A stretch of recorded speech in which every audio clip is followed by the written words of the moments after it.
ನಮಸ್ಕಾರ. ಇದು ಬಹಳ ವಿಶಿಷ್ಟವಾದ ದಿನ. ಕಾರಣ ಚಿತ್ರರಂಗದ ಕ್ರೀಮ್ ಗಣ್ಯರು ಇಲ್ಲಿ ಎಲ್ಲರೂ ಆಸೀನರಾಗಿದ್ದಾರೆ. ಇಲ್ಲಿ ಒಂದು ಗಣ್ಯ ಕುಟುಂಬದ ಸದಸ್ಯರು ಬಂದಿದ್ದಾರೆ, ಚಂದ್ರಶೇಖರ್ ಅವರು. ಮತ್ತೆ ಎಲ್ಲ ಸಿನಿಮಾಸಕ್ತರಿದ್ದೀರಿ, ಮಾಧ್ಯಮದಲ್ಲಿ ಇದ್ದೀವಿ. 1896 ಭಾರತಕ್ಕೆ ಸಿನಿಮಾ ಪ್ರವೇಶ ಮಾಡಿತು. ಬಂದು ಲೂಮಿಯರ್ ಬ್ರದರ್ಸು ಇಂಡಿಯಾದಲ್ಲಿ ಮುಂಬೈನಲ್ಲಿ ಒಂದು ಹೋಟೆಲ್ನಲ್ಲಿ ₹1 ಪ್ರವೇಶ ಶುಲ್ಕ ಇಟ್ಟು ಫಿಲ್ಮ್ ಸ್ಕ್ರೀನ್ ಮಾಡಿದರು. 6 ಚಿಕ್ಕ ಚಿಕ್ಕ ಚಿತ್ರಗಳನ್ನು ಸ್ಕ್ರೀನ್ ಮಾಡಿದರು. ಅದು ದೊಡ್ಡ ಕ್ರಾಂತಿಕಾರಿ ದಿನ. ಭಾರತಕ್ಕೆ ಸಿನಿಮಾ ಪ್ರವೇಶ ಮಾಡಿದ ದಿನ 1896. ಅದಾದ ಮೇಲೆ ಸಿನಿಮಾದ ಕ್ರಾಂತಿಯನ್ನು ಮುಂದುವರಿಸಿದವರು ದಾದಾ ಪಾಲ್ಕೆ ಸಾಹೇಬರು.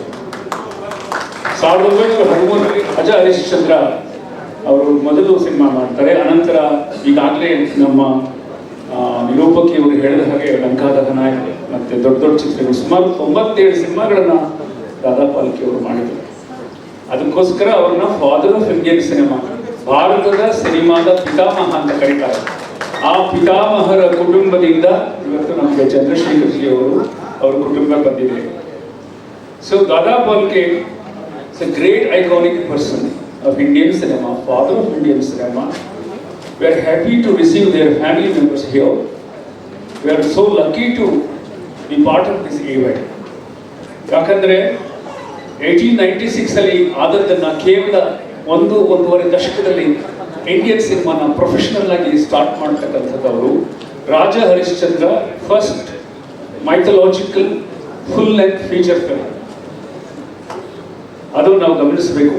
ಆಮೇಲೆ ಸೈಲೆಂಟ್ ಅದನ್ನು ಲಂಕಾದಹನ ಕೂಡ ಒಂದು ಸೈಲೆಂಟ್ ಚಿತ್ರ, ರಾಮಾಯಣವನ್ನು ಆಧರಿಸಿ ಅವರು ಅದನ್ನು ಮಾಡ್ತಾರೆ. ಹೀಗಾಗಿ ಯಾರ್ಯಾರು ಸಿನಿಮಾಸಕ್ತರಿದ್ದಾರೆ ಅವ್ರಿಗೆ ಗೊತ್ತಿದ್ದಿದ್ರು ದಾದಾ ಪಾಲ್ಕೆ ಹೆಸರನ್ನು ಮರೆಯೋಕ್ಕಾಗಲ್ಲ. It's a very unforgettable name, great contribution. ಪಾಪ ಅವರು ಸ್ವಾತಂತ್ರ್ಯವರೆಗೂ ಮುಂಚೆನೆ 1944 ಈ ಪಾಸ್ಟ್ ಅವೇ. ಅಷ್ಟೊತ್ತಿಗೆ ಅದು ದಕ್ಷಿಣಕ್ಕೆ ಬಂದು ಅಲ್ಲಿಂದ ಕರ್ನಾಟಕಕ್ಕೆ ಬಂದು ಕನ್ನಡದಲ್ಲಿ ಎಂತೆಂಥ ಅದ್ಭುತ ಸಿನಿಮಾಗಳು ಆಗಿದೆ.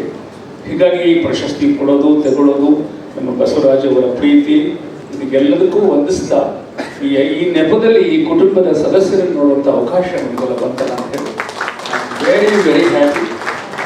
Warm welcome to Bangalore sir. Thank you so much. ಧನ್ಯವಾದಗಳು.